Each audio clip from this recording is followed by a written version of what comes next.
미국이 코로나 바이러스로 모든 것을 잃어버린 로스트 2020년을 보내고 2021년 새해를 맞았으나 벽두부터 운명을 가를 1월 6일 대통령 선거인단 투표에 대한 개표에 직면하고 있습니다. 연방상하원은 1월 6일 정오 상원의장인 마이크 펜스 부통령 주재로 합동회의를 열어 12월 14일 실시한 대통령 선거인단의 투표 결과를 개표합니다. 예년 같으면 미리 알려진 선거인단 투표 결과대로 대통령 당선을 공식 선포하는 절차에 불과했겠지만 이번에는 무슨 일이 벌어지고 누구로 대통령이 확정될지 속단하기 어려운 불확실한 상황이 계속되고 있습니다.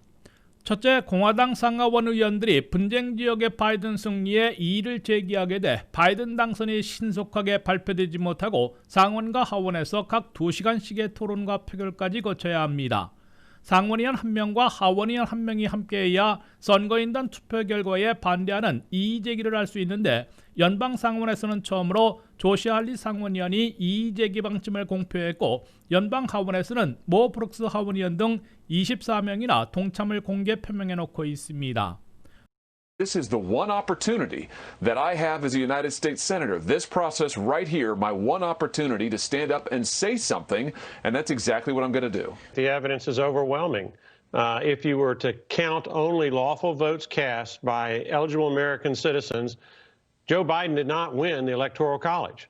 2시간의 토론 과정에서 분쟁 지역에서 명백한 부정선거 물증들이 공개될지에 따라 표결에 영향을 미칠 것으로 보이지만 현재로서는 민주당 하원의 부결은 확실하고 공화당 상원의 가결은 확실치 않습니다.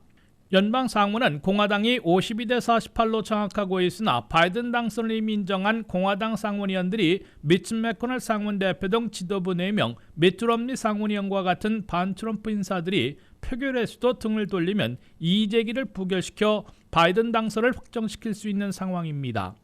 둘째, 이의 제기가 상하원에서 부결돼 바이든 대통령 당선이 확정될 것으로 예상될 경우 이를 매듭지을 권한을 가진 마이크 펜스 부통령이 어떤 선택을 할지 최대 관심사로 되어 있습니다. 마이크 펜스 부통령은 트럼프 대통령의 기대와 압박을 저버리고 바이든 대통령 당선을 선포해 게임을 끝낼 가능성이 제기되고 있습니다.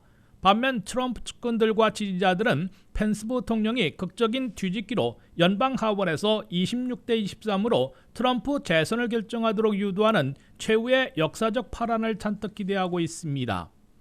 펜스 부통령은 그간 공개하지 않아온 움직일 수 없는 스모킹건, 즉 선거 부정 물증들을 제시하며 구속력은 없지만은 트럼프 선거인단의 투표도 보내온 7개 주의 선거인단 투표 결과를 개표해서 제외시킬 가능성이 거론되고 있습니다.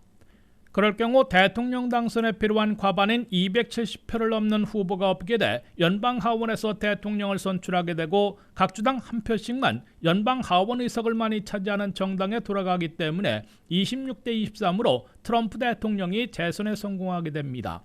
펜스 부통령은 또 134년 된 선거인단 개수법이 상원의장의 선택권을 지나치게 제한하고 있어 수정헌법 12조를 위반한 우현으로 선언하고 선거인단 투표를 무효화해서 연방 하원에서 대통령을, 연방 상원에서 부통령을 선출토록 선택할 가능성도 제기되고 있습니다. WKTV 뉴스 한면택입니다.